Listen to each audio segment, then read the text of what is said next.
We welcome you all, and that too, as they say, usually it's a lazy Sunday, but the way we are all seeing the participations, not only on the Facebook, but also on the platform.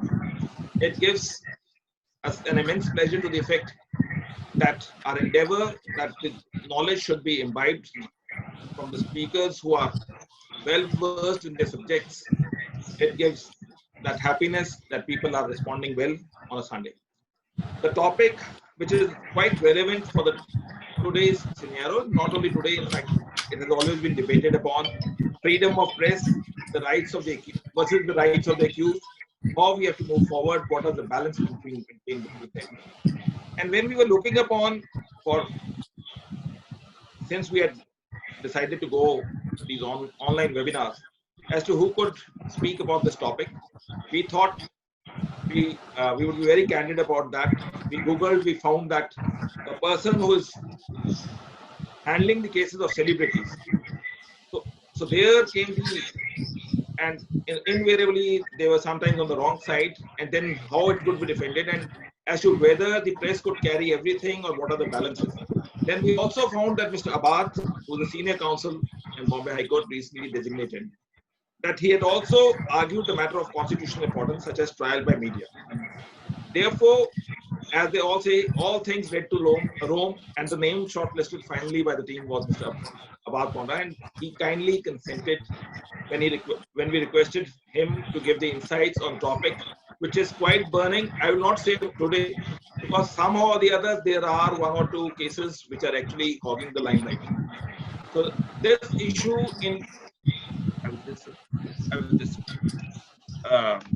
this issue was always and is always bothering in the minds of the persons as to now. I've just received the message. Now, as to the audibility is right.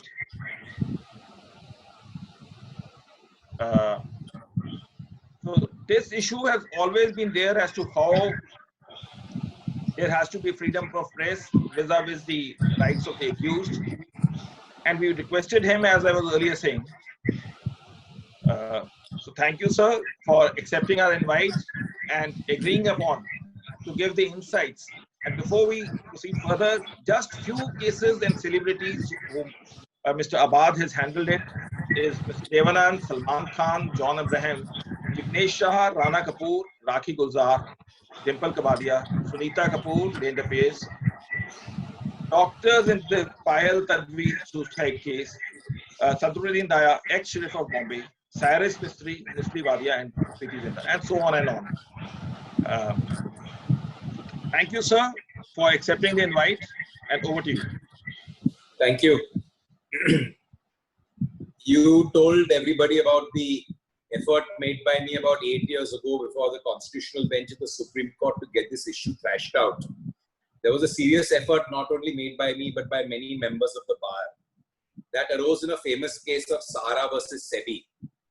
The Supreme Court of India heard arguments for at least 4 months.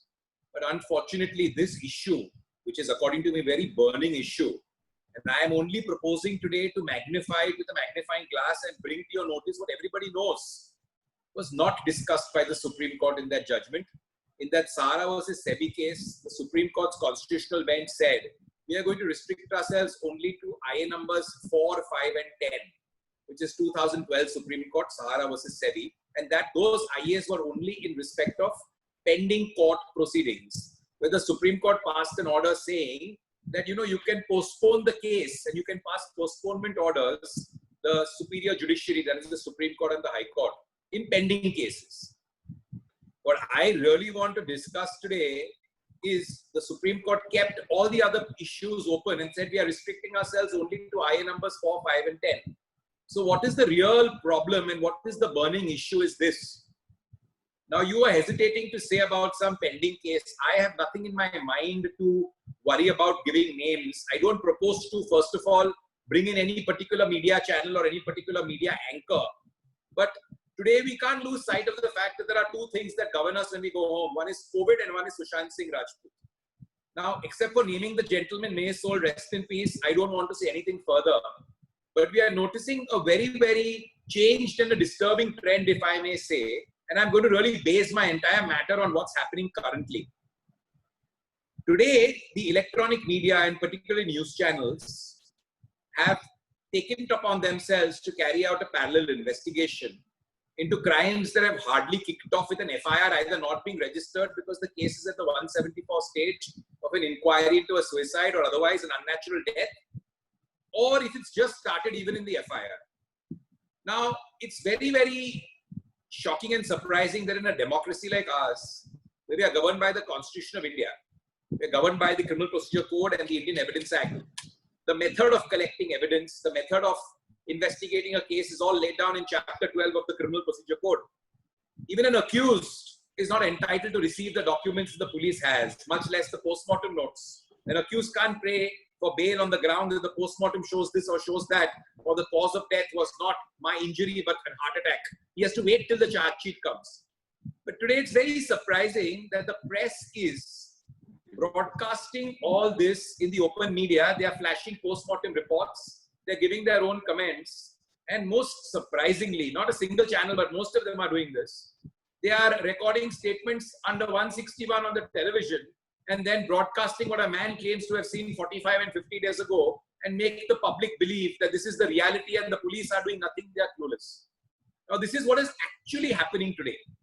We can't shy away from this. We can't say this is not happening. Even if we want to keep quiet and say it's a pending case, everybody knows this is happening, and I'm not ashamed to say that this is happening. I want to say what is the impact of this, and I want to see that everybody understands this. As I said, my job today is only to magnify this to the magnifying glass. This is not the first time this has happened. It's in the past, the police have gone around saying, sorry, the news channels have gone on saying, police are clueless. They don't know what is happening. We have the evidence, we are producing it. Or they say, what is happening in such and such state? Even the chief ministers are not spared, much less the commissioners of police, whose photographs are put on media as if they are somebody who's guilty. Very often the press, prior to a charge sheet, go and put on record a video of a confession of an accused given to a policeman, which is barred by section 25 of the Indian Evidence Act. And then this accused is doomed. His trial is necessarily going to result in, one knows, only a conviction because it will have an impact on the judge. Very often, the police come under pressure because of these parallel investigations. They say, police has no evidence. We have the evidence. Here is the murder weapon. Now, you produce a murder weapon. What happens to discovery under section 27 of the Evidence Act? Very often, they carry out parallel investigation and say, this is the accused, the unknown man, this is his photograph. What will happen to an identification parade in the course of investigation? These are all important aspects, and then if you broadcast a case beyond the realms of fairness, is a man going to get justice at the stage of anticipatory bail or bail? So this is really the subject matter of today's discussion, which I propose to have with all of you and share my views. Now, I'm not criticizing the press. Nobody can doubt the importance of the press. In a democracy, the press is the fourth pillar of democracy, and it's a very, very important pillar. It is because of the press that numerous cases come to the foray, and the media is something that is instrumental in bringing forth various information to the public who otherwise don't have that information. And it's well settled that the media is actually educating people on what they have a right to know, because our concept of courts is, under the Criminal Procedure Code, under section 327, a concept of an open court. The media is supposed to tell people which they can't all come into the courtroom and hear. So the media properly reports what's happening in the court. There's nothing wrong in what they do. They're educating people. Sometimes, if really investigation is not being done and the media tries to highlight this, they do a very good job. They do a noble job. I must fairly concede. But the fact of the matter is that in the guise of informing the public about the right of what is going on in the court, the fundamental right to freedom of speech and expression under Article 19, what happens is this, that the press believes that we are the watchdogs of democracy. We have a right to communicate our views on a hot burning topic. And their right stems from the fact that ultimately the courts are open and the public wrongs are ones which offend the state at large. So everybody has a right to know what's happening. So far, so good. This course of the press is actually sanctioned by a number of Supreme Court judgments. I don't propose to waste time in dealing with all of them, but right from the Constitutional Bench judgment of Express newspapers in 1958 till date, we have judgments the Supreme Court says you must be extremely loath and circumspect before you try to curtail the powers of the press, because the powers of the press can only be curtailed by one of the 8 exceptions to Article 19 of the Constitution, found under Article 19(2). Now, the Supreme Court goes on to tell us that these are the only possible 8 exceptions, and they've been interpreted in various judgments. Beginning in 1950, with Romesh Thapar's case, where the issue arose, a newspaper called Crossroads of Mumbai was barred in Chennai. The Supreme Court was called upon to decide whether this ban was legal. At that time, public order did not find a place under Article 19(2), and this ban was quashed. Therefore, the Constitution was amended to incorporate this category. I'm giving you this for a reason, because I'm going to be making a very fervent plea at the fag end of my discussion on this. So their right to inform persons of their rights and inform the public as to a hot burning topic is sanctioned in another judgment of Virendra versus State of Punjab. This is well settled. I don't want to waste any more time on this. Now, as against this, the press's right, which comes under Article 19, the right to life and liberty, the most sacrosanct right in our Constitution, flows from Article 21. Ours is an accusatorial system of law where an accused is presumed to be innocent until he is found guilty. And he has a right to silence. And the guilt has to be established beyond reasonable doubt by a lawfully, legally constituted court, not by a TV channel. This right stems from numerous rights. We have a Universal Declaration of Right in 1948. Article 3 deals with our right to life, liberty, and security. Article 10 of the said Declaration of Human Rights guarantees equal, fair public hearing and determination of rights by an independent tribunal. Under Article 11, a person is presumed to be innocent till he is found guilty. Under Article 12, nobody can be subject to an arbitrary interference on one's privacy. And Article 9 says there shall be no illegal arrest or detention or exile contrary to law. The presumption of innocence is also recognized in the covenants. That is the Covenant of Civil and Political Rights 1966, which India ratified in 1976. Article 14(2) says everybody charged the criminal offence is presumed to be innocent. And 14(3) says nobody can be compelled to testify against himself. Therefore, it's the principle of silence. The Arizona versus Miranda principle followed in the US. You should be warned before you say anything. Now, why I'm saying this to all of you is this. The argument of the accused is this. If I have a right to silence, can I be painted sordidly red by the press unilaterally without giving me an opportunity to defend myself? Number 2, if I am a person who is presumed to be innocent, independent of my right of silence, can I be painted guilty before my trial starts? What's the value of this presumption of innocence? Third, is it not that the media's publicity impacts the mind of a judge and causes prejudice not only in the final verdict, but even right from the stage of pre-arrest bail or regular bail, as the case may be, depending upon whether a person is arrested or not?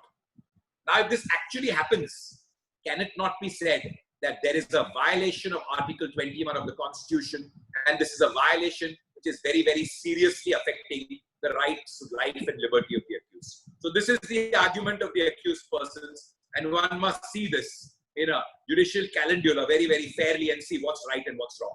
Now, in the light of this, let's first understand the scope of Article 19. The right of freedom of speech and expression is very much inherent in the press. The press is a person, it's a watchdog, and nobody disputes it. As I said, under Article 19(2), we have 8 exceptions. One is the sovereignty and integrity of India. Doesn't apply in my case. 2, a security of the state. It has no meaning in my case. 3rd, friendly relations to foreign states. 4th, public order. 5, decency or morality. 6, in relation to the contempt of court. 7th, defamation. And lastly, to an incitement of the offense. Now, for the purposes of this discussion, I want to only highlight that the 6th clause with respect to contempt of court may be relevant where a person is supposed to prejudice an accused's future by going on and sordidly painting him red in news interviews or channels. One-sided, not even hearing his side, a complete affront to basic natural justice. The concept of open courts is not in dispute. We have numerous judgments right from Mohammed Shahabuddin. 327 itself advocates the same. The only exception that the press can be curtailed is rape cases. The other exception can be found statutorily. Section 33 of the Special Marriage Act prohibits printing or publishing material excepting the proceedings which have to be only in camera. You cannot print or publish the same. 22 of the Hindu Marriage Act carries similar proceedings. Both these sections punish people if you print or publish anything which is in camera.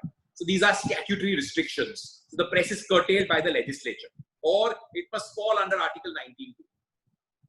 Section 14 of the Official Secrets Act 1923 is yet another provision which excludes persons from public hearings. Under Section 228 of the Indian Penal Code, a person who speaks about the rape victim or her name or gives certain publication about it can be punished in law, and it's a punishment which is recognized now, where again a curtailment of the rights of the press. Section 23 of the POCSO Act is yet another example where your press is prohibited from publishing in the newspaper photographs or any link to the reputation of the, so that the privacy of the minor is upheld. These are important statutory bars. So the submission is very simple. Either you fall under one of the exceptions to Article 19(2), the 8 exceptions, or there is a statutory bar. Otherwise, the general law in this country is that a trial is open, and the only exception is a rape case. The second exception being that necessarily you have a situation where a particular case, on a case-to-case basis, the judge prohibits certain hearings, certain people from coming in because they're disturbing the order of the court. That's the only other exception that won't be relevant in our case. So what I'm trying to point out is the magnifying glass is now being magnified to try to analyze in the light of what's happening today, with the example I started with. The press can well argue and say, does my case fall within any of those 8 exceptions? If it doesn't, my freedom of speech under Article 19(1) is protected. 2, does it fall under a statutory exception, especially when the courts are open and statutorily, except for rape cases, we have a right to speak? They say, no, it does not. Then necessarily, it is a clear case where ultimately you have a case where the press will say, we are not doing anything wrong. Indian courts have recognized the presumption of innocence in number of judgments. I need not multiply them, but we have 2004-10 SCC Narendra Singh, in the famous case of the Bombay Police ex-commissioner Ranjit Singh Brahmajit Singh Sharma in 2005, Rakesh Ranjan Yadav in 2007, and in 2008, Bhatt versus Hegde. Now coming to the attempt made, because it shouldn't be said that till today, as I started by telling you about the Sahara and SEBI case, it shouldn't be said that the courts are totally blind towards this and nothing is happening and nobody has ever attempted to do this. As I told you, in 2012, there was a matter relating to the optional fully convertible debentures. Sahara had come out with this, and SEBI felt that they had tried to defeat the laws of SEBI, and they had owed more than some 24,000 odd crores to the government for this, and they were liable to return back the monies. During a pending petition in the Supreme Court of India, Mr. Farid Nariman, who was arguing for the parties of Sahara, told the honorable judges that a date may be given, we will explore the possibility of settlement, and we will try to see how this money can be returned. Sahara and SEBI met. They had a meeting in closed doors. Sahara in the Supreme Court said, we didn't disclose anything to the press. SEBI in the Supreme Court says, we didn't do anything to the press, and all this is on affidavit. The matter was being exchanged by virtue of an email with a without prejudice offer of certain amount of money. That was picked up by one of the news channels in Madras, and that was broadcast. This disturbing trend reached the Supreme Court, and the Supreme Court was hearing this matter more in the nature of proceedings to try to see how we can see that the press doesn't interfere with their Supreme Court proceedings, because Mr. Nariman said this is an affront on your lordship's proceedings, whereas settlement is supposed to be without prejudice as per 23 of the Evidence Act. This is not being looked into properly, and people are trying to intrude like the press. So the Supreme Court came out with a formula, and they invited persons to join this issue. Various persons whose cases were pending investigation also joined the issue. I was fortunate to be one of them, and we addressed lengthy arguments, and various points raised here were addressed, as I started by telling you. But unfortunately, the Supreme Court restricted itself to pending proceedings. And I repeat, pending means pending in a court of law, which I'll come to a little later, what is the meaning in Indian law. And it restricted itself to pending proceedings. And in pending proceedings, all that the Supreme Court says is we're not going to frame any guidelines. Article 14, 19, and 21 are all sacrosanct. Just as you have equality in Article 14, You have to have a fair procedure in Article 21. 19 cannot be unreasonable. The restrictions in 19 and 14 and 21 are all to be balanced. And the Supreme Court says where you can't change the venue and you can't have any other justice being done by change of venue or change of trial because of prejudice being caused in a particular place, you can pass postponement orders. Postponement orders being an injunction for a limited duration not to publish in a particular case. And ultimately, the Supreme Court balanced these three rights with postponement orders, but clearly and categorically said, we are not dealing with all the other contentions raised with respect to the rights in investigation and other things. It's only with respect to a pending proceeding, which were the prayers in IA numbers 4, 5, and 10. So IA number 4, 5, and 10, the prayers were appropriate guidelines to be framed to report in electronic print media in sub judice matters, and appropriate directions in electronic medias in matters pending in court. So this is what the IA 4, 5, and 10 were. But as I said, this is not something which has helped or cured the problem because this issue has been kept open. Now in India, as I told you in the beginning, we have a number of instances of this utter one-sided bulldozing by the press on the liberties and the rights of persons. Incidentally, whether you're an accused or you're not an accused, the 9-judge constitutional bench of the Supreme Court in Puttu Swami's case now holds privacy to be a fundamental right. The right to privacy may yield to public rights like an investigation in some cases by a police. But it certainly can't yield to the rights of the press, which are non-existent, to trample upon the fundamental rights of accused under Article 21. As I told you, the right to presumption of innocence, the right to freedom of speech, or right to keep silent in freedom of speech. They have a right to remain silent under Article 20 subclause 3. You can't intrude on that by painting them red only because they choose to be silent. Now, very, very quickly, there were 3 cases which I want to tell you very, very briefly about. There was a case in Russia that went to the European Court of Human Rights. It related to the Kuzin brothers. These 3 brothers were brought up in poverty, but they had some kind of a background in as much as they were in and out of some delinquent homes as children. There was a kidnapping and an abduction in Russia, and only on suspicion, these 3 brothers were picked up before the charge sheet could be filed. There was an interview on the TV, akin to what's happening here, by the public prosecutor, the investigator, and certain heads of the prosecutor's office. The victim's face was not shown, but the face of some accused persons was shown.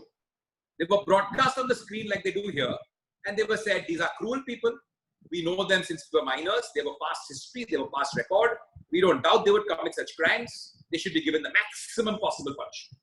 They should be treated in such a manner that they know what it is to be. They are slave owners and they deserve a grave punishment. Now, there were also similar articles, not only in the press interview, but in a newspaper.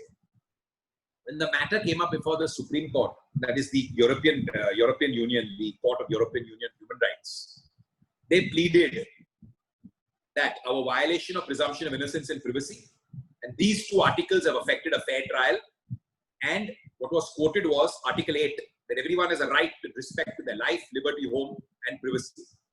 One of the arguments advanced on behalf of the Union, that is the state, was that under Article 139 of the Russian Criminal Procedure Code, it is lawful to grant the press access to the case file in public interest.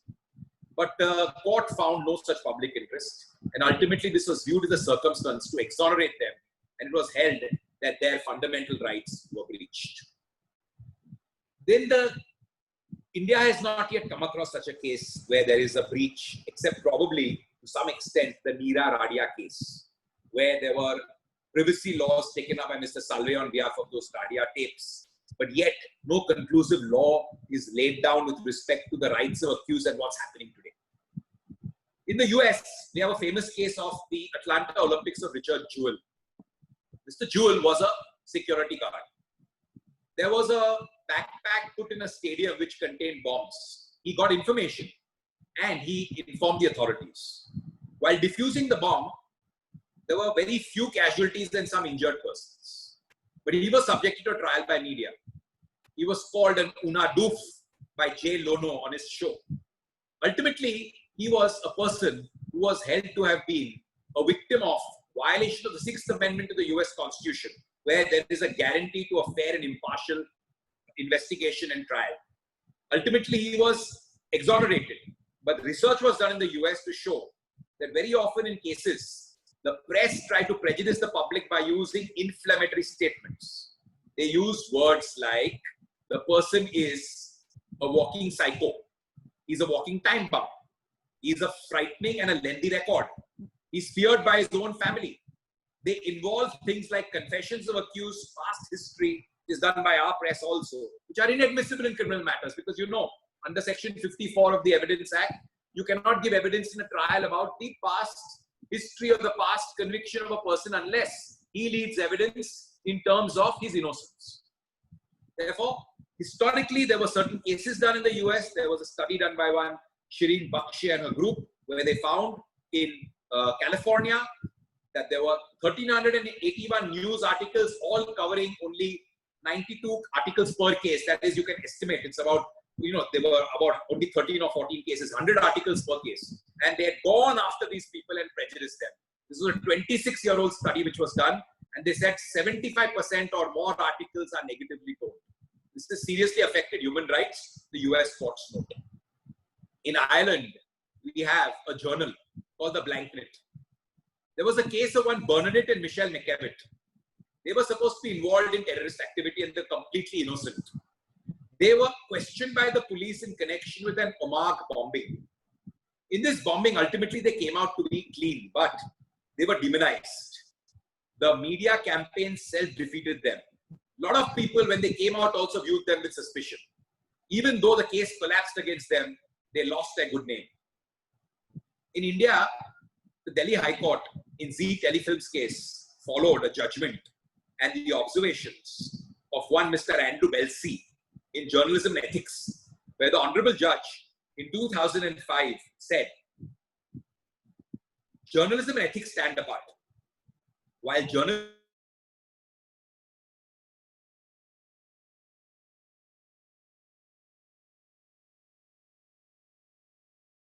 honesty, truth, objectivity, fairness. They should have balanced reporting, respect and autonomy. These are all parts of our democratic process. But practical considerations overview this. The pursuit for a successful career, getting a promotion, compulsing to meet deadlines, satisfying your bosses and media managers are factors which tempt the media to print stories salaciously, and they don't print what is in public interest, but they print not what is public interest, but what is in public interest or what interests the public. This is what our Delhi High Court said. To come out with a law, the Law Commission in the 200th report took suo motu cognizance of this media matter. They recommended to the legislature that there were 10 or 12 problems, which I'll quickly highlight. One, even the victims, apart from the accused, are sufferers from media excessive invasion of rights of privacy. Two, the police are presented in a very poor light according to the Law Commission, saying they have no clue. The Law Commission says the media gathers information about the line of investigation and goes and broadcasts it with no secrecy so that the accused are tipped off. Four, the pressure of the media builds up and reaches such a stage so that people are compelled to say something in public to protect their reputation. Sometimes, when the police come under pressure, they start fabricating stories so that there is breaking news and only so that they are kept quiet. Fifth, if the person succeeds in getting a confession, he's doomed. And if he doesn't and he retracts it, he's a liar. Therefore, the accused is in between the devil and the deep sea.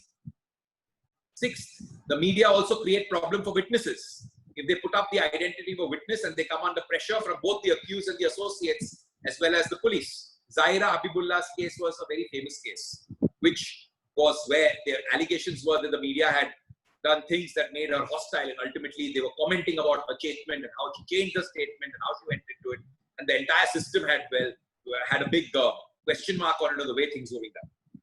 Then the Law Commission goes on to tell us, if it is at the early stages, witness wants to retract and get out, and the witnesses become casualties. Then they say, identification parades come under serious scanner because the accused photographs are put. Electronic and print media carry out a parallel trial. This is noted by the Law Commission decades ago, almost 1.5 to 2 decades ago. They find fault with the investigation process. They find fault with the investigation process and they raise suspicion in the public about how the police are carrying out. These words are prophetic today. This is happening day in and day out on our channels. Then they say, The Press Council of India has got hardly any role to play because they ask for apologies. Most of the time, they don't apologize. And even if they apologize, it's at such a minor place, in such a non-prominent place in the newspaper that nobody reads it. This is what the Law Commission concludes. Now, let's magnify the magnifying glass a little more. What's the legal position? 1987, 3 SCC, page 386. State of Maharashtra versus Rajendra Gandhi. There is a procedure established by law to govern the trial of a person accused.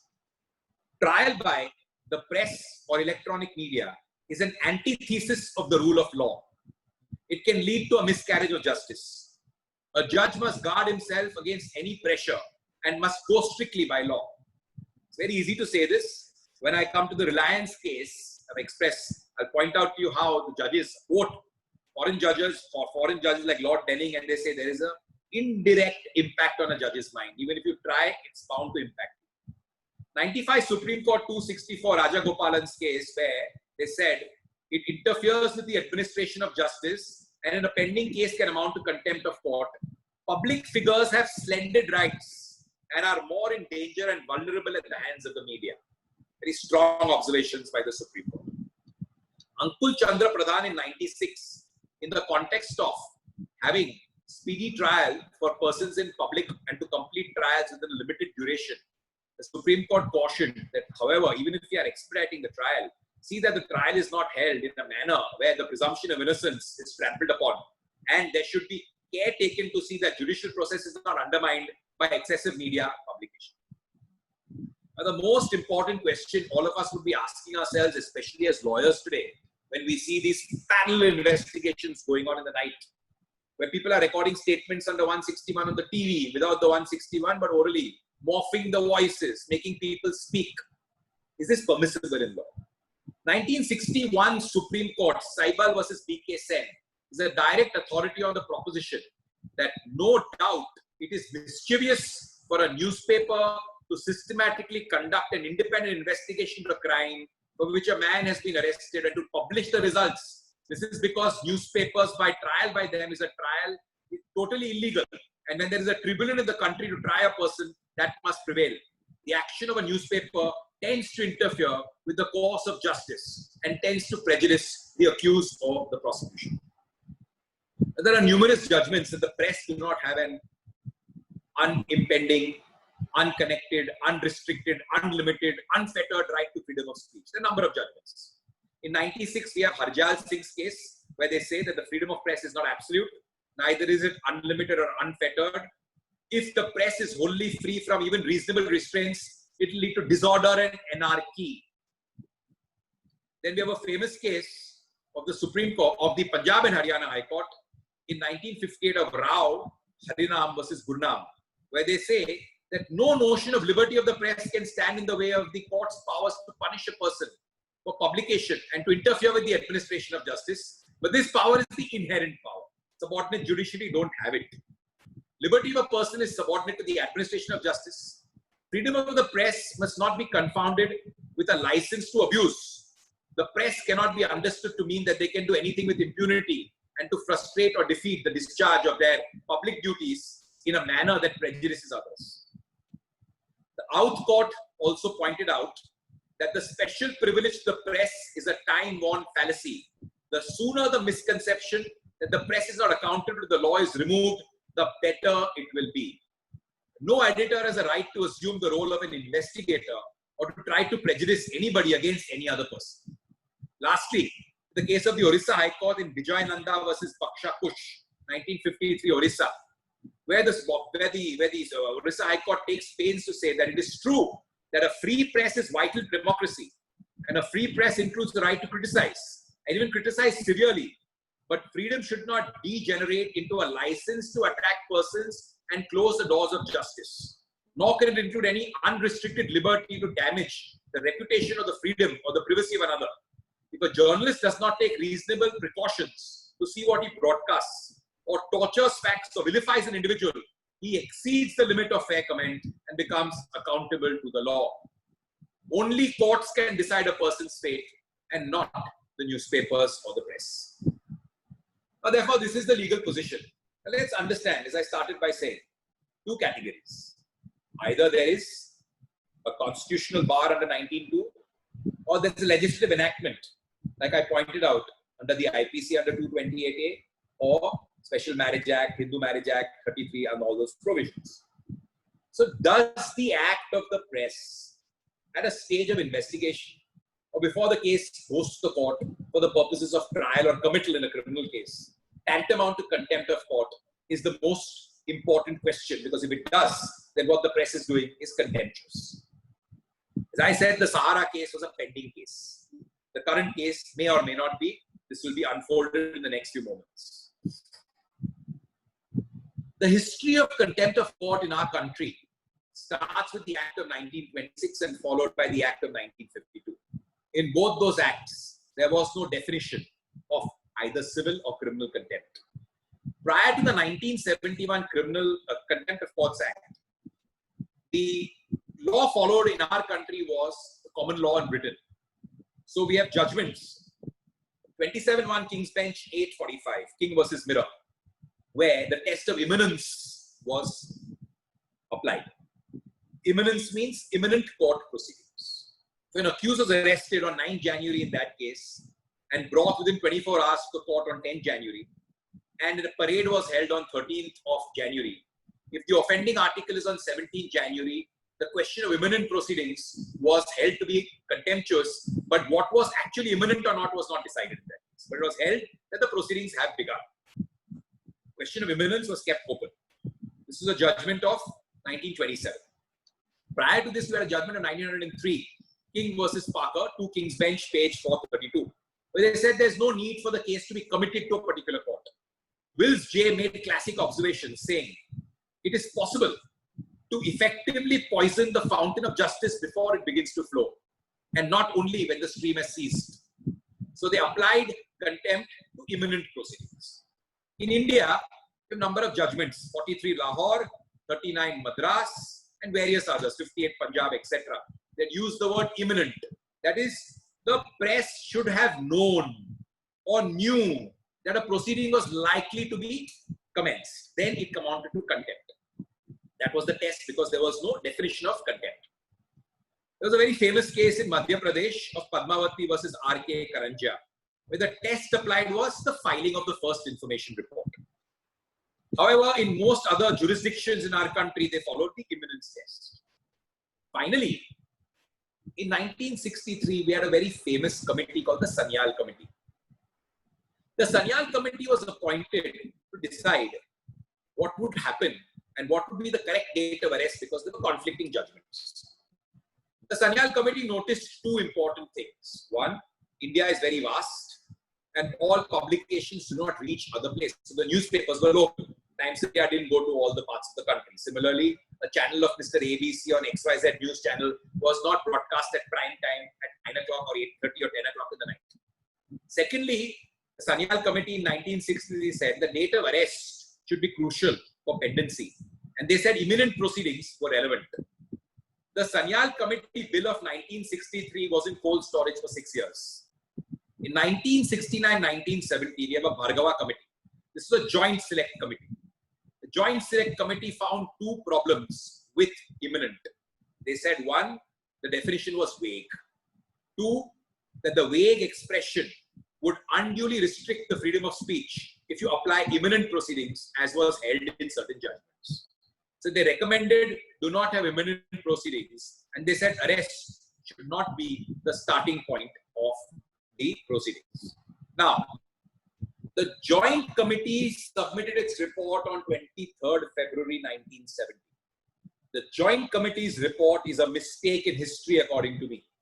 The mistake in history is this: the joint committee failed to notice a judgment of the Supreme Court of India dated 15th September 1969 in A.K. Gopalan versus Nuruddin. That was a judgment where the law was discussed and imminence was considered, and the Supreme Court fixed the date of arrest as the starting point. They found no vagueness in the said test, and the Supreme Court balanced the rights of the suspect and the accused on the one hand and the rights of media on the other. In Gopalan's case, the editor of the newspapers and others who made prejudicial publications after arrest were convicted. while Mr. A.K. Gopalan, who made the statement after the FIR but before the arrest, was exonerated.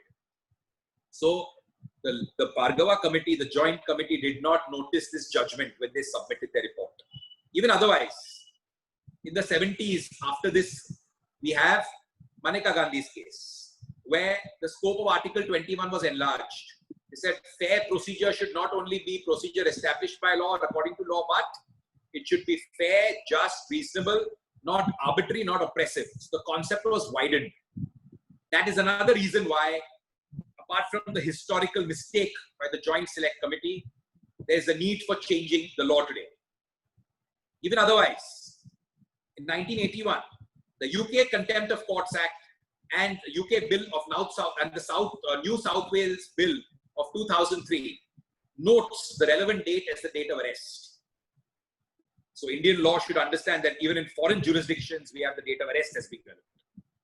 There are various cases in Scotland, Ireland, and Australia where the date is the date of imminence and the date of arrest.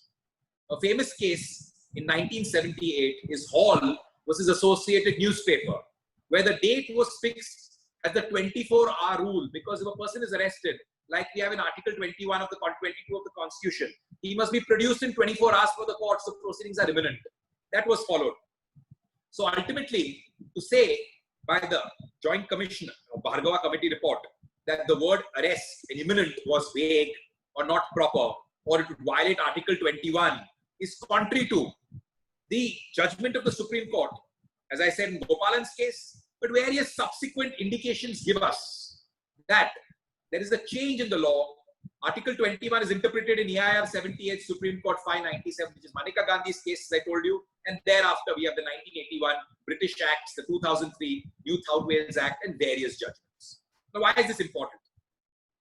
This is important because when our Contempt of Courts Act was drafted in 1971, criminal contempt was defined to mean, under Section 2C, if an act interferes or tends to interfere or obstructs or tends to obstruct the administration of justice, it amounts to criminal contempt. Now I am very relieved and very happy for 2 minutes. Whatever I started with by telling you, certainly interferes or tends to interfere or obstruct or tends to obstruct the administration of justice. So then I shouldn't be speaking today. This is a complete waste of everybody's time, and it squarely falls under contempt of court and necessarily falls under Article 19(2), and they should all be hauled up for contempt. The matter is unfortunately not so simple. There are two problems we face here. One, that while defining criminal contempt under Section 2, there is a provision carved out under Section 3 of the Contempt of Courts Act, and under Section 3, 1, 2, and particularly explanation capital B, when is a proceeding said to be pending in a criminal court is defined. A proceeding is pending only where it relates to the commission of an offense, where the charge sheet is filed or the challan is filed, or the court issues a summons or a warrant against an accused. In other cases, where the court takes cognizance.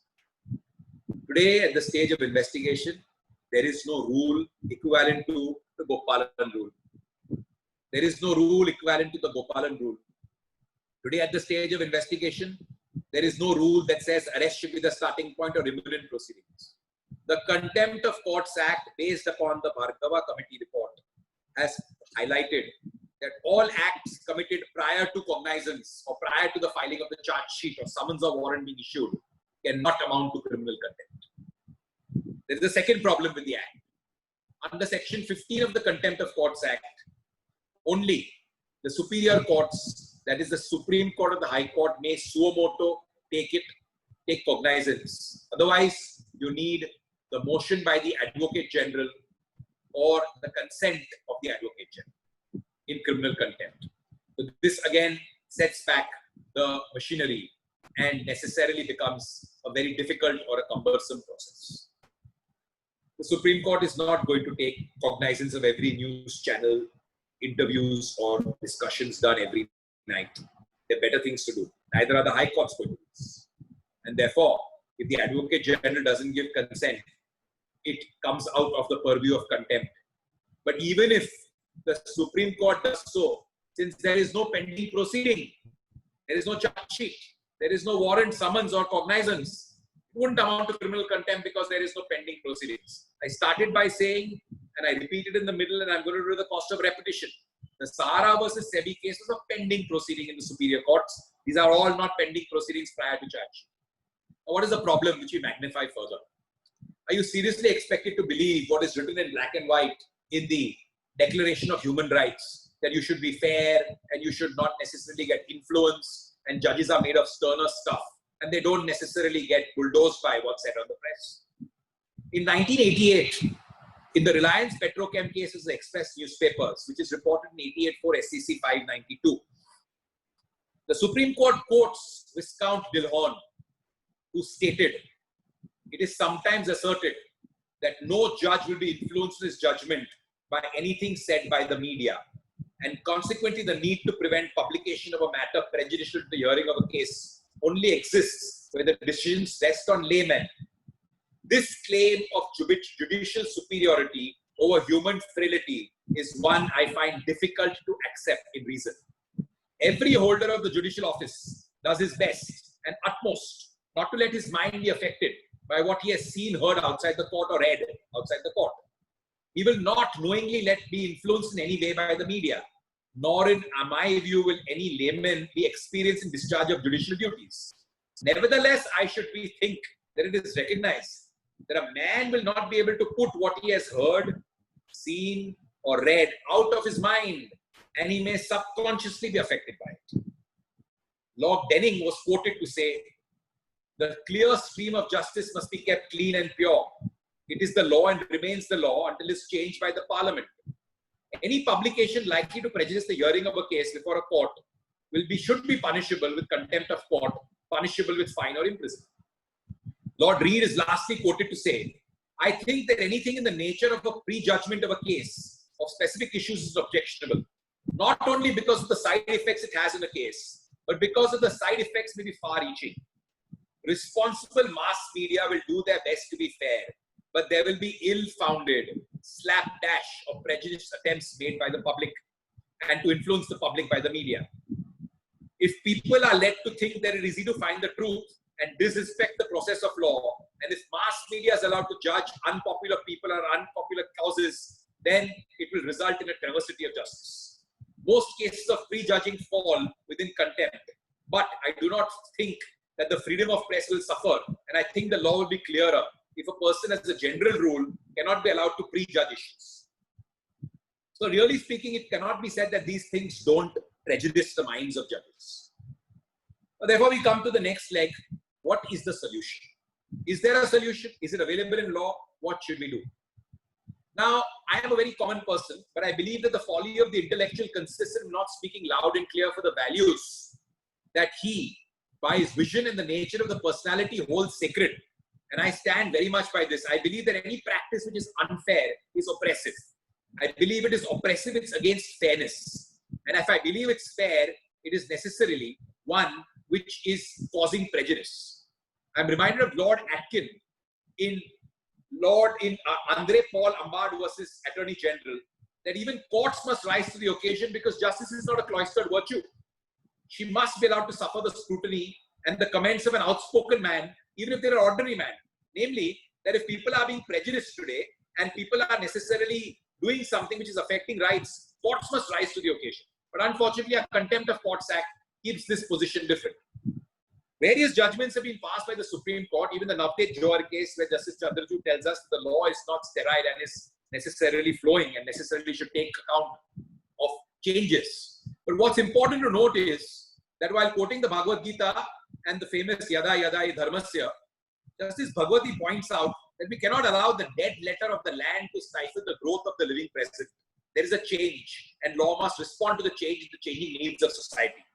It is manifest to consider the concept of supervising spirit of justice. Lord Krishna in chapter 4 said, and he quotes, Yada Yada Dharmasya Glanir Bhavati Bharata Apyudhana Dharmasya Tadatmanam Sujamyamam Paritranaya Sadhunam Vinashaya Chadushkritikam Dharma Sansthapanarthaya Sambhavami Yuge Yuge.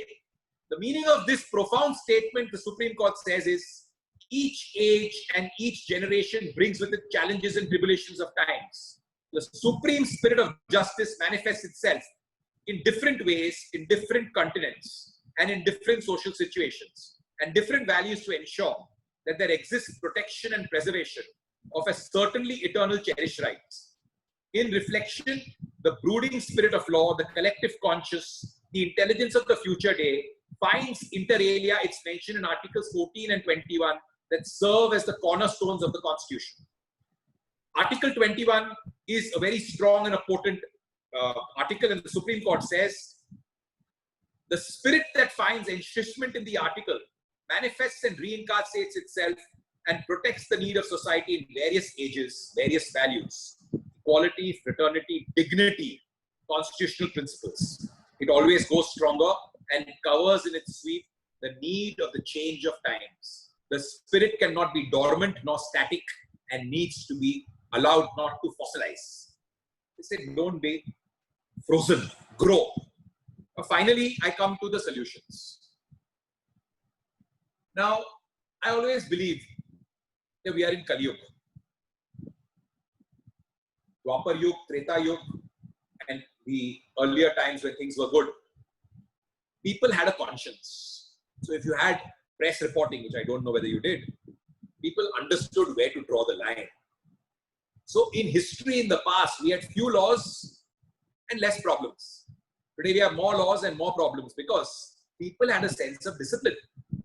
They had a sense which showed that there was obedience to the unenforceable. So what was not to be enforced was obeyed. It was presumed to do good things and not to trespass. People had sensitivity in them. They felt, no, I must step into the shoes of the person I'm speaking against. I can't go on prime time TV and say whatever I want to. Today that has changed. I can't expect it. And if I expect today's people to function like they did in the earlier days, it would be akin to hydrating a dehydrated nation with an eyedropper. So what are the solutions? First of all, let me tell you something interesting. The Press Council Act and the Prasar Bharati Act 1990 are hardly deterrents. They hardly provide a censure and remedial measures. There is no great solution as a deterrent. I feel this needs to be tackled at three platforms: the preventive platform, the punishment platform, and the procedural platform. On the preventive platform, I feel that there is an urgent need for legislation, a law by the parliament, because I firmly believe that it is not the members of the parliament who are dressed in brief authority who are supreme, but it is our constitution which is supreme. So the parliament chooses to go into an eclipse or an exile mode. Necessarily, it's the Supreme Court which just rise to the occasion, because it's not those men in brief authority who matter, but it's our constitution. It's the violation of Article 21, which is sacrosanct. So I feel that the third pillar of democracy, which is the Supreme Court, should rise to the occasion and protect our fundamental rights, Article 21, and see that something is done. This matter should be taken up at the earliest.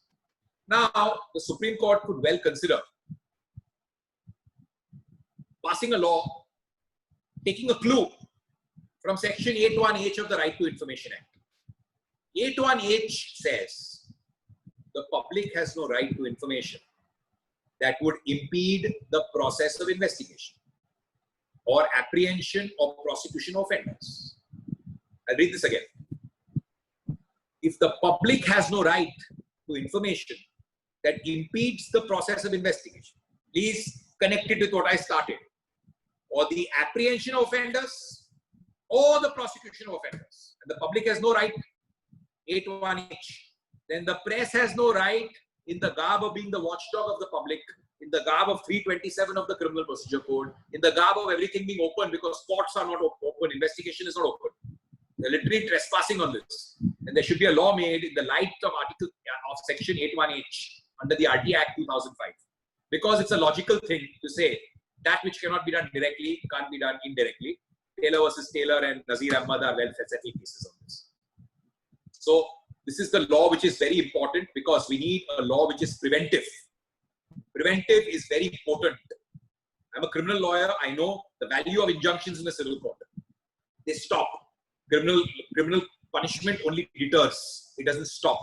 So you need a potent tool where a law is laid down. You have no right to do this. Somebody must be courageous and bold enough to ensure that this happens either at the stage of the parliament or at least guidelines issued by the highest court of the country, which must rise to the occasion, in my humble submission. Otherwise, serious consequences would ensue. On the platform with respect to amendment, I seriously think that, like you had Romesh Thappar's case that I started with, where there was an amendment to Article 19.2 to include public order, administration of justice should be added as a category. I genuinely feel that unless you amend the Contempt of Courts Act, you must have this as a category. Otherwise, this is nothing but affecting justice later on. And I will come to it in 2 minutes to tell you how it can't be less serious at the stage of anticipatory bail rather than a pending case in the court to prejudice a person's rights. Liberty is sacrosanct. It's the most cherished fundamental right. If a man's anticipatory bail is going to be rejected because of adverse press publication, there can't be a greater affront to the sense of fairness. So I'll come to this a little later. But to amend the constitution, you need a 2/3 majority. Not easy, not possible. They don't want to frame a law. One doesn't know whether they'll amend the Contempt of Courts Act. That doesn't need 2/3. So that is what would be ideal. But if it is not, then at least, and I'm using the word at least with some reason, you must link it back, like we had in Gopalan's case, to the date of arrest. Gopalan's case was something which was decided in the 60s, but it was not looked at by the Bhargava committee. So we can't allow this historical mistake to continue. The date of arrest is something recognized in all countries. As I told you, Australia, New Zealand, in the United Kingdom, you have statutory laws and judgments which go on this. Hall principle is very well known, the 24-hour rule. Why not in India when you have Article 22? So it cannot be said that this classification is vague because Gopalan's case said it's not vague. Bhargava committee was an error in not following Gopalan's case. Had they done so, they would not have said imminent arrest is vague. Thereafter, as I told you, Maneka Gandhi expanded the scope. So we've changed. Assuming the Bhargava committee was wrong, we can't live with a mistake. We must progress further. We must allow Maneka Gandhi's case in 1978 to have its whole vigor and its entire, should be given its full road to run. Further, we have the 24-hour rule applicable in India, UK Contempt of Courts Act 1981, a further progress from 71. Our contempt is of 71, UK contempt is 81. New South Wales contempt 2003. The word imminent is defined in various judgments to be correct. So we can't allow this to happen. This 3-2 explanation of Contempt of Courts Act must go. And the starting point should be at least arrest. Now I'm using the word at least twice. Why am I saying at least? See, Gopalan's case was decided in 69, where arrest was pinpointed. There was no provision in the statute for anticipatory bail. Anticipatory bail came for the first time to protect our fundamental right to right and life and liberty, only in the amendment to the 1973 code. There were a dispute whether anticipatory bail is valid or not, and ultimately Sibya's case settled. Everything is proper and everything is fine, and the virus was looked into. But the fact of the matter is, anticipatory bail is such a potent tool. If you allow people to trespass prior to arrest also, now I'm coming to a theory prior to arrest, it's most dangerous, it's most unfair, it's an affront to Article 21. Supreme Court notices this in MP Lohia's case versus State of West Bengal in 2005 to SCC 686, where the Supreme Court records that one Chandni died on 28th February 2002, and there was a complaint lodged. In the Calcutta court, in the High Court, where anticipatory bail was filed, a newspaper magazine called Saga titled it, while the proceedings were pending, Doomed by Dowry. One Kakoli Podar gave an interview, and the family of the deceased was interviewed. The accused side was not taken. They were painted sordidly red, and the Supreme Court deprecated this practice, cautioned the printer, publisher, distributor, and the editor and journalist, said that the matter should not be reported in this manner, granted protection, but ultimately no law was laid. So ultimately, the starting point of arrest is very, very important, but it should be even prior to arrest. It should be imminent proceedings. If you move a court of law for anticipatory bail, or better still, I feel FIR, the 1963 judgment of Madhya Pradesh in Padmavati versus Karanja that I told you about, decided that contempt law on the touchstone of date of FIR. Imminent proceedings are bound to take place if there is an FIR. Now, lastly, on the procedural platform, I think you amend the Contempt of Courts Act, and under Section 15, allow persons to directly approach the High Court who can take suo motu cognizance. You don't necessarily require people, even the subordinate judiciary. Suppose you commit contempt while a matter is pending in the magistrate's court at the stage of remand. By not contempt, you commit a breach affecting the administration of justice. Bail is rejected on grounds which are totally press dominated. The magistrate can't issue contempt notice. At the most, he can make a reference to the High Court. But that also, the argument is simple, that there is no contempt because there's no pending proceedings by charge sheet. These are very serious issues that affect the practical functioning in our country.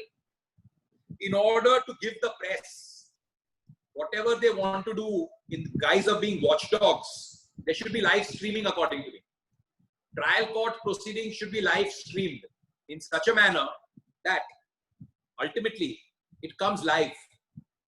So that you don't then tell people that the courts are open and we are bringing to you what's happening. Let public see, let them go on internet, log in, and let there be live streaming of trials, no problem. Excepting, of course, serious matters like rape, etc.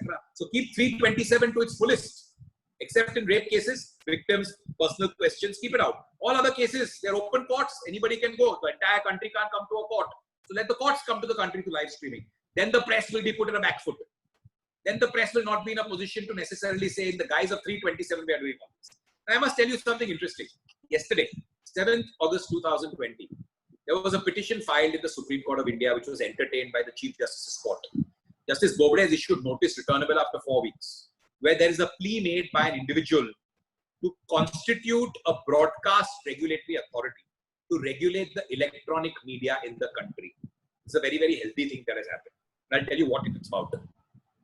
According to the petition, an independent authority is required, like the Broadcast Regulatory Authority of India, to regulate electronic media channels, because there is no law to bring broadcasting employees and anchors within the definition of journalists, and electronic media does not come in the ambit of the Press Council of India. So there was an attempt made yesterday and which notice is issued, and there is an attempt to try to see that the fourth pillar of democracy, which is the press, is allowed to necessarily have some kind of sanctioned functioning and controlled functioning. Yesterday, this very healthy sign has taken place because there was a plea made in the petition that some of these news channels are anchored by journalists in the front, but actually they are built on the strength of foreign nations and foreign investors. It's extremely dangerous to our democracy. So the petition proceeds on the footings that airwaves are public property, necessary to regulate the airwaves in national and public interest, to see that they are regulated at the national end, and to curb evils of the media, parallel trial, judgmental views, and affecting the administration of justice. This has happened yesterday, and it's a very healthy sign. So ultimately, I feel that if Supreme Court does something, and if live streaming is resorted to, it would be a very healthy sign. Finally, I hope that the suggestions that I've given are looked into, and I hope that if there is some kind of enactment of these suggestions, even in the pending matter which is likely to come up, it will necessarily put a check on all tendencies on the part of the press to ride a roughshod on the fundamental rights of the accused. And I hope it will insulate against the insatiable appetite on the part of the press to parallelly investigate cases, encroach upon the fundamental rights of the accused, whether directly or indirectly, which are guaranteed under Article 21, and ultimately eclipse a fair trial because of their overzealousness. Thank you very much for this opportunity.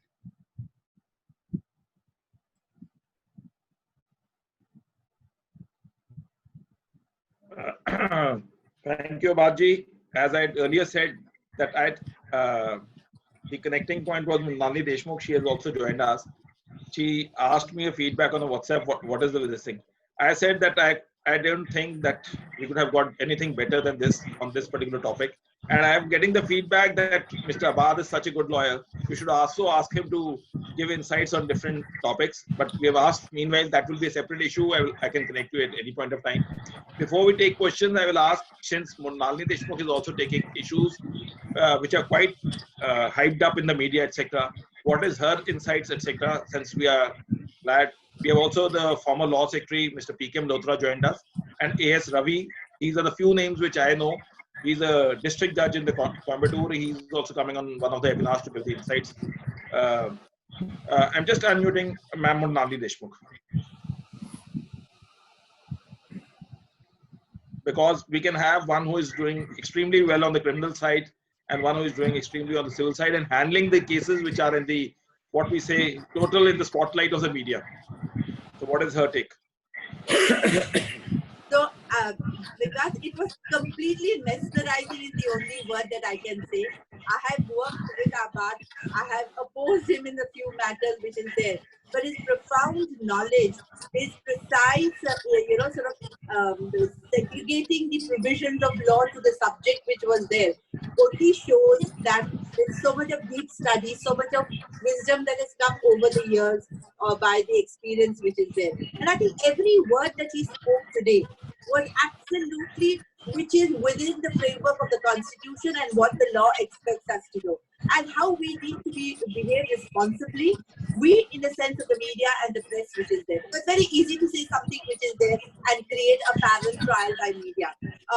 Fortunately, unfortunately, in some of the cases which I also do, there is this parallel trial by media that goes on, which is not done. Because you have to, there's a right to privacy, there is a right to life, and that's exactly what Aabad has said. I have no insight. I have absorbed so much today. I've learned so much today. And Aabad, I'm going back so much richer today for all that you have said. Thank you so much. Thank you, ma'am. Thank you, ma'am. I'm just reminded of a TV show which says, wherein Mithun Chakravarti says, "Kya baat, kya baat, kya baat." That could be one of the way to sum up the way you have actually spoken up.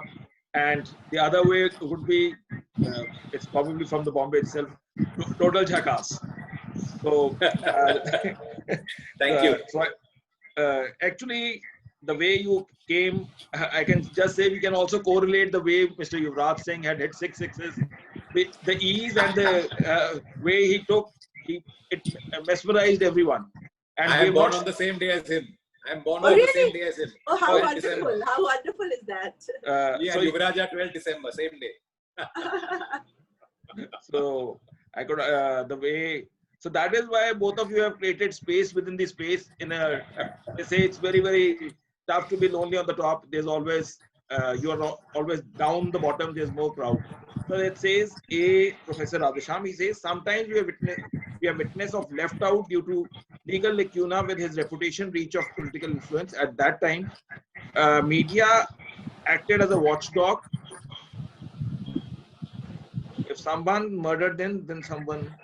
He says that in some cases it also helps the summoned substances, that where he's a political influencer on this thing, but sometimes the media has substantiated the things, and then he's been put to the, he's booked in the books. That is his take. He says you can't totally straight away say that media simpliciter bulldozers. He says there is another flip to that, that sometimes there are cases wherein the police is not acting the way it should have been. And once it is highlighted by the media, then yes, it is there. So what is your take on that? You're asking me? Yes, sir. Yes, sir. They should draw the line. And there are courts of justice. If a citizen feels that the police are not acting, what does a common citizen do? Media has no greater right than a citizen. They don't have a larger fundamental right under Article 19 to freedom of speech than a citizen does. Yes, you broadcast it, let it start, but once the matter starts, the ball gets rolling. You can't parallelly investigate and monitor. Yes, they've done good things. I know. They've brought various things out to the foray which are otherwise kept quiet. They've acted as a very good pillar of democracy, but they must know where to draw the line.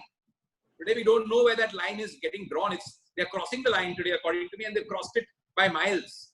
So they need to be pulled back and they need to be told that this is not permissible, because look at the damage. It's one-sided damage which can never be at all remedied. And in fact, we had Justice Thipse yesterday. He spoke of that fact only, that the media had shown one of the session judges in a different way. He said that it actually affected the bails, etc. And ultimately, that session judge had been acquitted. So he, in fact, he said that you should have a webinar. Then at that point of time, we told that fortuitously enough, we have tomorrow Aabad coming and giving the insights. He said that, yes, I know him very well. And that then there will be complete justice from him while he's speaking. So one of the persons, he says, sir, kindly elaborate the case in which you have argued before the Honorable High Court of the double bench in one of the accused of Shakti Mill case. The minor accused, after release from Shakti Mill, he again committed murder, in which you are an amicus, deal with two different sections of IPC, in which the question is so big. in which life imprisonment or death penalty, and another section only life imprisonment. What happened in this case, sir? Could you just give the insights on that?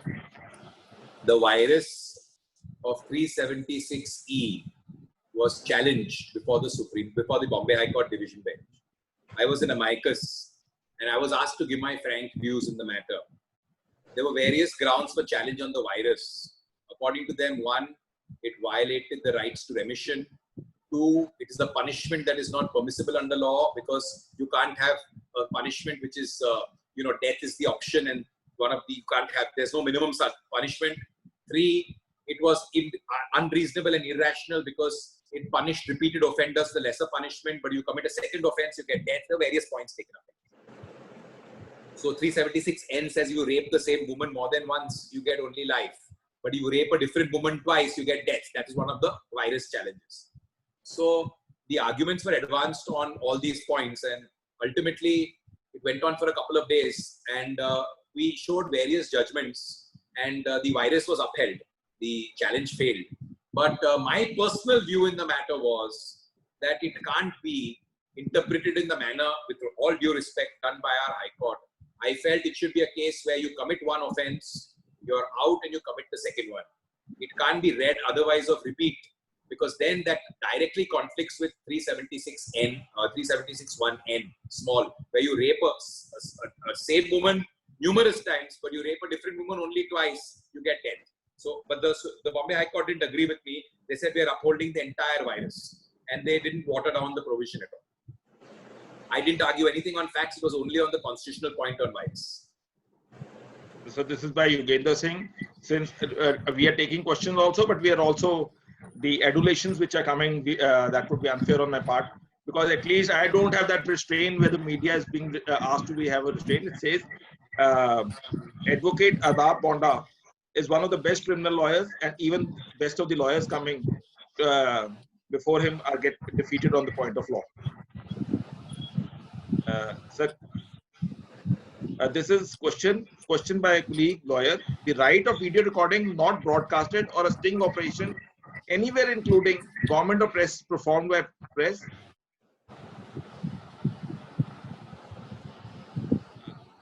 or independent reporters associated indirectly with the press. This activity comes under the special powers in inquiry procedure, followed by press can make criminal proceedings against the reporter.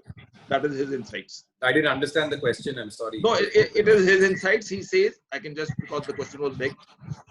He says the right of video recording not broadcasted or sting operation broadcasted anywhere, including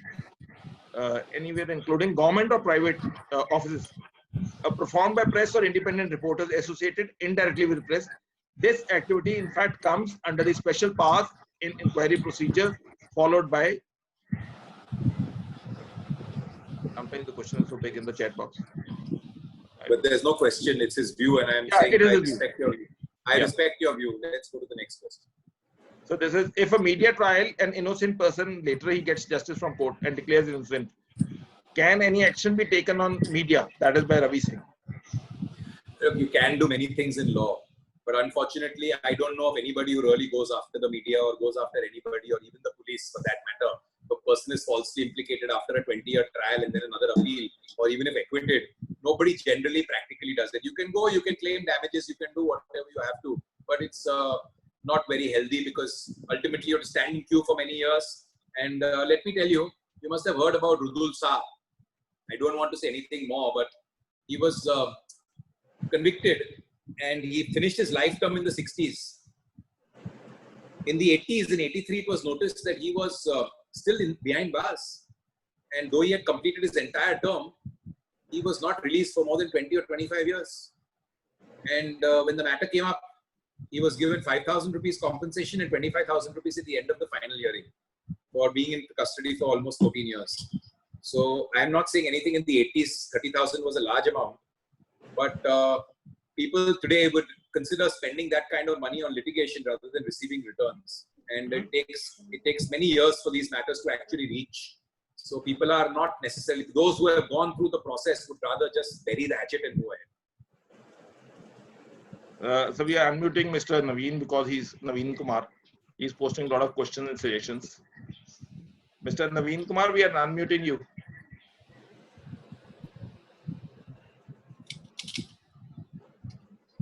Thank you very much, sir. I think this was a very phenomenal session and very well explained in very simple terms, sir. So my first question is, any statutory provision must conform to the constitutional provisions, otherwise it will be ultra vires to the constitution. Now, under which reasonable restriction, Article 19, Clause 2, does statutory provision of non-publication of name of rape complainant come? Decency, morality, and also comes under the provisions with respect to public order, because this would be something that affects the society at large. When a rape case takes place, it's not a private act. It's an affront to society. The lady represents society. So these three clauses it comes. And 228A has been held, if I'm not mistaken, to be constitutionally valid. Okay, sir. My second and even question it is, stems from, I'll tell you one more thing, sorry to interrupt you. yes, The 228 is a punishing section. You have a statutory provision under 327(3), which sanctions this and says you cannot print. So that Yes, is the sir. basis. And 228 is a violation of that. So now see, like I'll tell you, 33 of the Special Marriage Act. It says you can't print and publish. It doesn't have Yes, to sir. come under 19.1, 19.2. It is a separate legislative enactment which permits you to, for the purpose of secrecy and morality and decency, you cannot, certain things have to be kept privacy. These are certain things that are required to be done. So either it's 19.2, Yes, Ravi. one of the 8 exceptions, or a statutory provision. You want to challenge the provision like they did for Justice Nariman. They challenged 66 in Shreya Yes, sir. Singhal. Yes, sir. And they said it doesn't fall under the 8 exceptions. Yes, sir. Okay. My second question is, sir, regarding explanation B to Section 3 of Contempt of Court Act, as explained by you on the eminent domain. Should not that section be declared ultra vires because it ignored the Gopalan judgment, which you quoted, and the judgment, the enactment Contempt of Courts Act ignores that judgment without removing the basis. So on that base, I think that this Contempt of Court Act explanation B should be ultra vires. Now see, the provisions are coming up for consideration on Tuesday in a Okay. famous case, which I don't want to name. I don't know whether they're taking this up, but they are saying contempt itself is supposed to be colonial and archaic. That's one of the contentions put up by the concerned petitioner who's involved in the Supreme Court. Between Yes, you sir. and me, I completely agree with you that the entire enactment of the Contempt of Courts Act in not following the principle of imminence and the 24-hour rule is not only contrary to earlier judgments of our courts, but it is contrary to Gopalan's case, which clearly followed the arrest rule in 69. Yes, sir. And therefore, according to me, the mistake committed in history should not be allowed to be repeated. This should be shown to their lordships. You take it up and show it to their lordships and see what they say. I'm not the judge, so I can't tell you whether it will be declared ultra vires. We can only argue, we can't declare. Right, sir. Sir, my third question is there any law, rule, or regulation which prohibit investigating agency to disclose investigation details to media? Because the court is always there for prosecution as well as the accused, then why does the investigating agency is allowed to go to media and publish all the details which lead to prejudice of the right of the accused? See, I'll tell you. Our Criminal Procedure Code 1973 does not follow the principle whatever is not prohibited is permitted. You have a judgment of 1986 of the Supreme Court in Major General A.S. Guraiya. In Major General A.S. Guraiya, the question arose relying upon Bindeshwari Singh versus Kali Singh, 78-79 Supreme Court, whether the Indian law is existence of a provision or absence of a provision. And the Supreme Court cleared this air in Major General A.S. Guraiya's case by taking a view that Indian criminal law and procedural code says unless there is a prohibition, everything that is not provided for is not permitted. There is absolutely no provision to give the media a copy of the charge sheet or the investigation papers. Even the accused doesn't get it. How can the media get it? Yes, sir. So there is no provision to give it to them. Where is the question of media getting it as a right and showing it? And on the contrary, if you see judgments, because everything is not in the statute, there was a very fervent plea made by one accused in the Bombay High Court, Monica Susairaj, in that double murder case of Neeraj Grover, when they chopped the body to 350 pieces. She moved the Bombay High Court saying the 164 statement is recorded. I want a copy.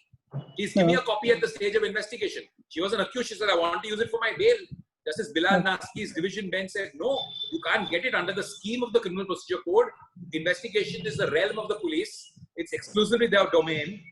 Starting from AIR 1945 Privy Council, page 18, Nazir Ahmad's case of Divine Retreat, 2008 Supreme Court March issue. You can't interfere in investigation. This is part of investigation. It's exclusive their realm. Even the superior courts will not interfere. Who the press to interfere? Yes, sir. So my last question is, what about the cases like Jessica Lal murder case, which were also influenced by media, and only then the case is said to have been properly tried? So I have never said the media doesn't do something healthy. I have not criticized the media for being watchdogs. I started by saying they are extremely important in our democracy. They help to see that public wrongs are brought to the public foray. But I'm only saying one thing, whether Jessica Lal's case was one which was a media trial so that gentleman Manu Sharma was convicted or not is something I don't want to comment upon today, because I will only say one thing, not only did the Delhi High Court but the Supreme Court found him guilty, and I would not ever like to comment or even think that they were influenced by media.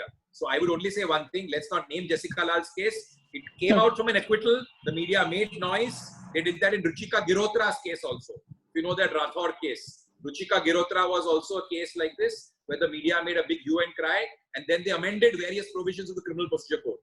So media has done a very good service in society. They've done this, but please see, all this is after the matter like Jessica Lal, after the verdict, after the proceedings started, not prior to the FIR and not during the investigation stage. There's a difference. Courts are open, police stations are not. Investigations are not open, interrogation rooms are not open to the public. 327 speaks of the courts being open. This is the difference in Jessica Lal and the other things happening. This is by Ali. He says, some people say that CDR are maintained only for 1 year. But in Sheena Bora's murder case, phone companies produced 5 years old data upon directions of the court. What are the legal guidelines, in fact, for preserving the call data records? Now just see, Justice Nariman has passed this judgment 2 weeks ago.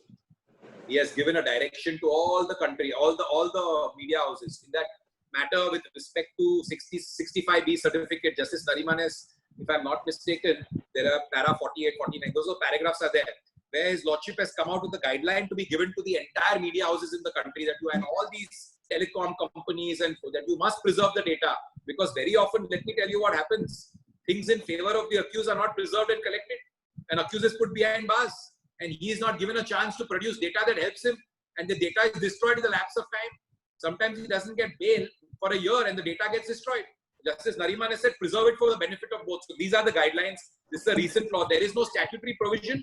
The Supreme Court has carved out this as a guideline. And I'll tell you one thing, very often you don't know, but one phone call which is not spoken to by the press, by the police, and not brought across, can change the whole thing. If a person is charged for abetment of suicide, I'm doing a case, I will not name anything, but I'll just tell you. Person is charged with abetment of suicide and you claim you are the last person, but you can show from the call records that 2 people contacted them prior to her death and one of them was a father who threatened her on the phone. The whole case changes. He doesn't become a witness, he becomes an accused. So these data are very, very precious. You pick up an accused, you dump him, he has no scope to show all this.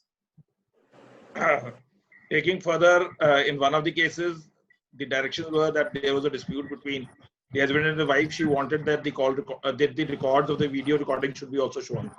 And now the directions have been issued to the effect that in fact, the video recording of the courts also outside the premises should also be recorded and preserved. And the accused has a right under the RTI to secure that. This is one of the judgments. Yes, so this is one of the this is of the Punjab Haryana High Court, wherein directions have been issued that under RTI you have to give that. Yes. So this is one experience he's wanting to share since you are on the platform. He says, Aabad sir had fought the Kamla Mill case against Mr. Satish Manshinde and Mr. Rizwan Merchant sir. Could you share the experience while you were all three of good status? What was the experience of that case? But they were not there in this. Kamala Mills virus, you're talking about that rape case. That's what he shared. No. Yug Chowdhury was leading the arguments on the other side. There was the Advocate General of the state of Maharashtra, the Additional Solicitor General, and I was amicus. These were the only 4 people who argued. So he says, kindly share your experience. In that case, yes. I tell you very frankly, see, it all depends on your approach and your outlook towards life.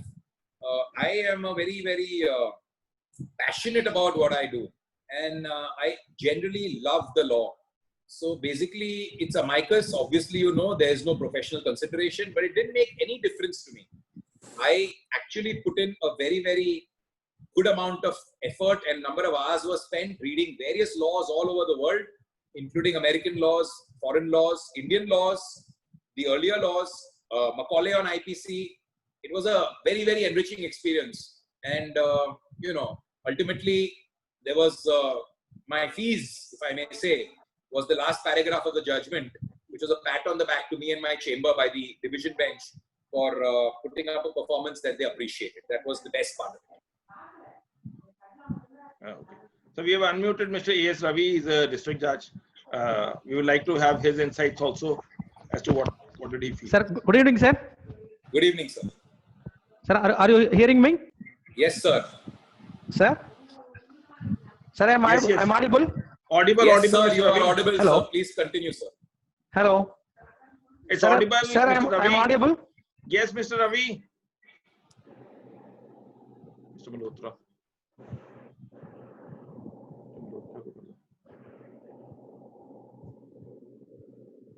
Hello. Hello.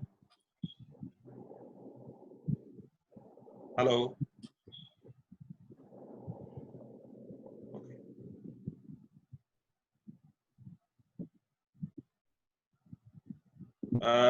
Ma'am Deshmukh, is it audible? Yeah, I can hear. No, but I think Mr. Aabad's screen is frozen or what? I can hear. Okay, okay. But your screen was added.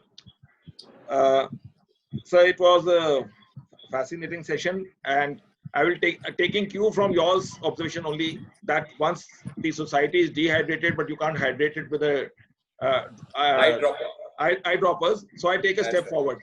I say that you knew that the entire platform, etc., was actually dehydrated in the sense to the effect, I will not say for all, but majority, but you in fact have given that, what we say, succor to all that knowledge, insights which you have given. That would be for a long time to again. Mr. Ravi is just plugged in again.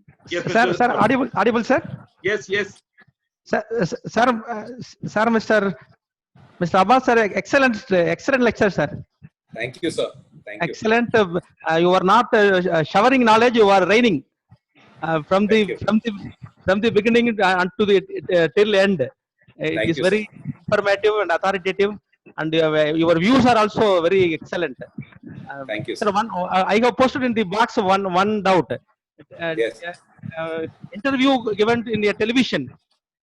It can also be confronted under section 145 is the latest judgment of our Honorable Supreme Court. Can't hear you. So he says the latest judgment on this thing, an interview. Mr. Ravi, could you explain it again? Yes, sir. Jasdeep Kaur Jatha versus State of NCT Delhi Supreme Court judgment, sir. It says even a statement given before the statement given after the investigation is can also be confronted under section 145. Any previous statement. Any previous statement. Then that was permitted. Then all can be brought into the court who are given an interview to the press.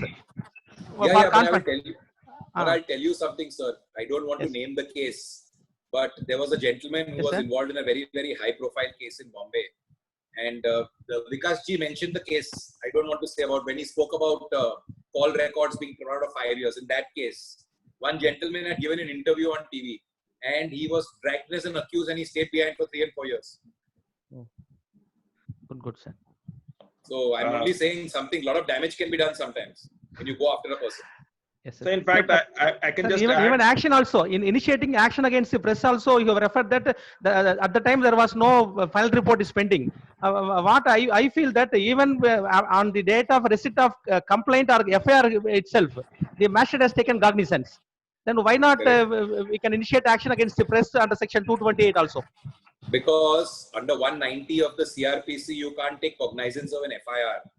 You can take cognizance only under 191B on a charge sheet, on a police report. That is the problem.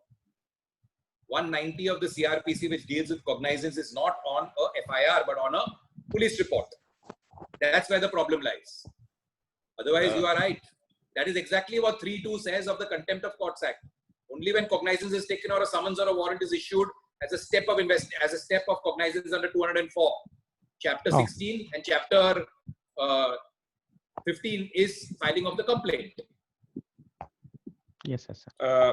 Mr. Aabad, we have already taken all these questions, only one insight, because as he said that the way you gave the insights, what Mr. Ravi and Ma'am Deshmukh said, that you just reigned in the knowledge. I think, like what you said, it is a coincidence that you shared your birthday with Yuvraj. But I also think that there is a coincidence that you're coming from Mumbai, and that is why you are reigning with knowledge with that much. The way I can say that you reigned like anything, and it was very difficult to control the reins. Bombay mein flooding ho raha hai sir abhi. That's what I'm saying. Sir, only for the young students who are young participants and other participants, what is your take that how to create a niche or a mark within the society where there's so much competition? As they say, you are lonely on the top while you're while you make a mark within the society as a lawyer or as a professional. What advice would you give as to what one should do, and how should one structure his case law, and what should be the way of putting things forward? Honesty, integrity, and hard work. And how to structure the arguments? What should be how should one start the opening statement? Because they say the opening statement is the best statement. As they say in cricket, that the first ball which a cricketer faces has he has the worrisome as to whether he will be able to face it or he goes for a. I don't go by any fixed rules. In every case where I go, I never decide that I'm going to say this is my first statement. I have never done that in my life. I actually see what's happening in the court and I decide. Sometimes it depends upon the mood of the judge. If the judge is in a situation where he's irritable or upset, then you don't say something to irritate him more. Sometimes you start with a very, very loose ball, not with a fast bumper or a beamer. You start slowly warming up and get into the topic. Sometimes the judge is in a hurry to finish the matter quickly. You throw the beamer on the stumps directly and you get your wicket there. I am only saying this, like I give you an example. If you want to say that this petition is itself not maintainable, and the judge is not very much interested in hearing it, say, I'm only going to show you, I'll take only 5 minutes. And your lordship may just consider this. So the judge gets focused. He wants to answer this finish it fast.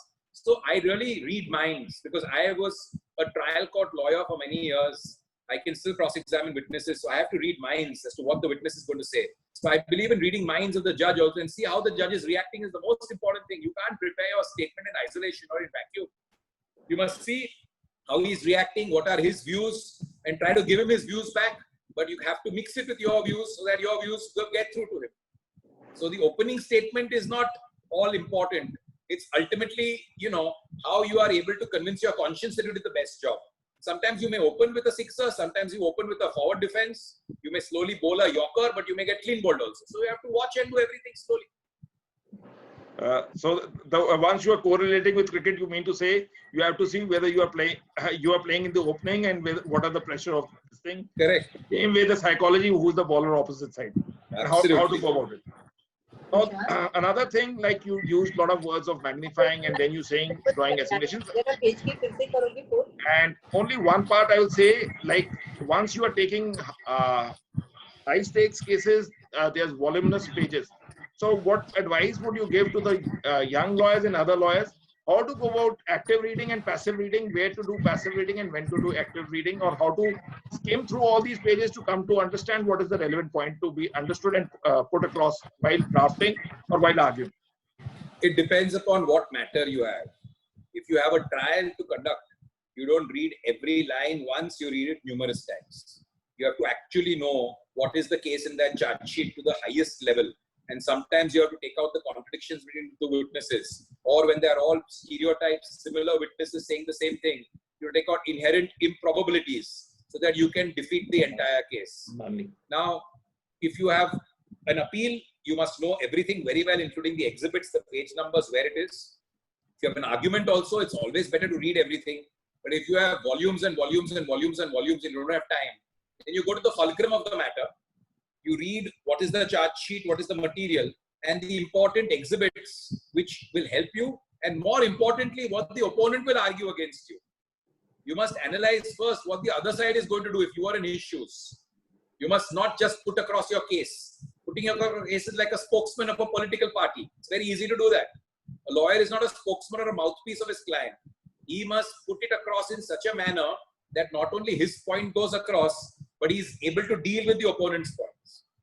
So I really think your grounding comes in good courts if you do a lot of trial work, because you are in a position to deal with witnesses and you are in a position to strategize your defense from the beginning.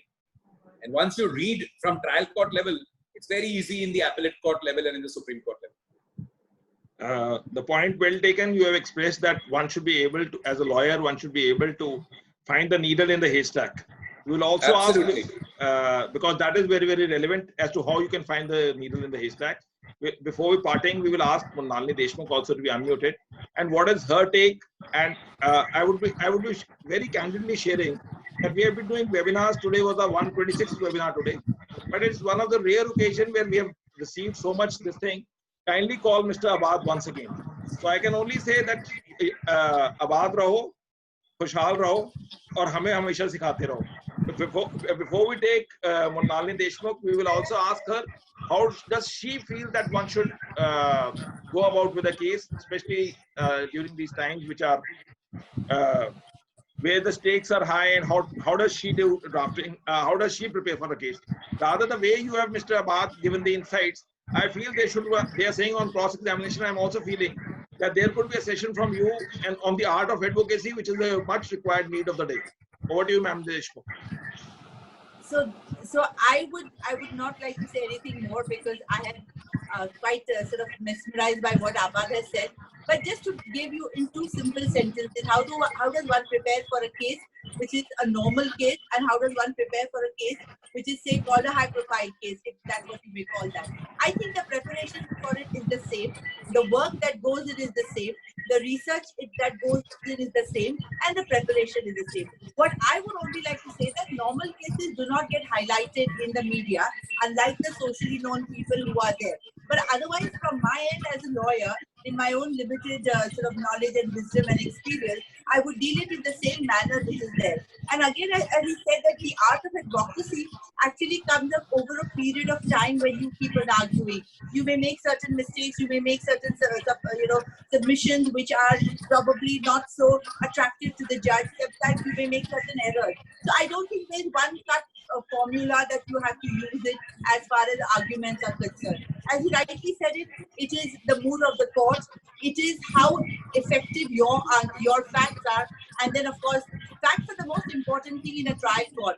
I mean, law is of course there, but unless you master your facts, back of your hand, you will not be able to put forward your case, because the trial court just can ask you anything, and then you cannot be fumbling. And post that is the application of law and the procedure which is there. But when you have a Mahaguru like Aabad here, I think he's a better person to talk about it, because he's really got he had an enormous practice in the trial court, and it was the last word as far as trials and conducting evidence was concerned. I myself have been listening to some of them as a lawyer, and have also been a part of it also. So I think, in my view, art of advocacy is how much you read. Besides law, your general reading, your general understanding of the subject, and your articulation, I'm sure it comes with experience and a little bit of application of mind. That's what I would like to say. Thank you so much. Thank you, ma'am. And before we part for the day, tomorrow, do stay connected with us. Tomorrow we have a session on a journey into diverse facets of domestic violence. And we would be having Justice Maushmi Bhattacharya, a sitting judge of Calcutta High Court, Justice Roshan Dalvi, a former judge of the Bombay High Court, and Justice Shalini Falsarkar Joshi, a former judge of the Bombay High Court. So do stay connected for the purpose of this thing. And before parting, I would just say the words are falling short to explain the people how they have been enamored from the fact. And only one point which has come common from Ma'am Mrinalini Deshmukh and Aabad while being a good lawyer is, I'm reminded, like he spoke from Gita, etc. Like they asked one, I was watching one, this thing, Bhim was asked, Bhim, andhere mein tum roti kaise khate ho? Then he said, Arjun, abhyas or abhyas. So the point well taken from both of them is that practice and practice. But as they say, practice makes the man perfect. So according to them, they say only 3 P's, which I often say: perseverance, patience, and persistence, are the key for being a successful lawyer, and which shows why Mr. Aabad or Mrunali Deshmukh have made a niche pan-India. We're all thankful, for, especially to Ma'am Mrunali Deshmukh, who got us connected with Mr. Aabad.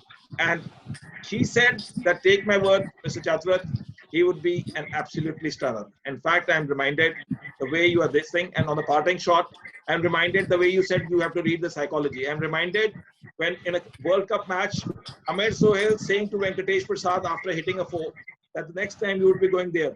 But in Venkatesh Prasad bowled him out, and then he said, you have to now go to the pavilion. That's for the call for the day. Everyone stay safe, stay blessed. Thank you. Thank you. Sir. Thank you. And not only Mr. Aabad, everybody should remain Aabad. Thank you. Thank you. Thank you, sir.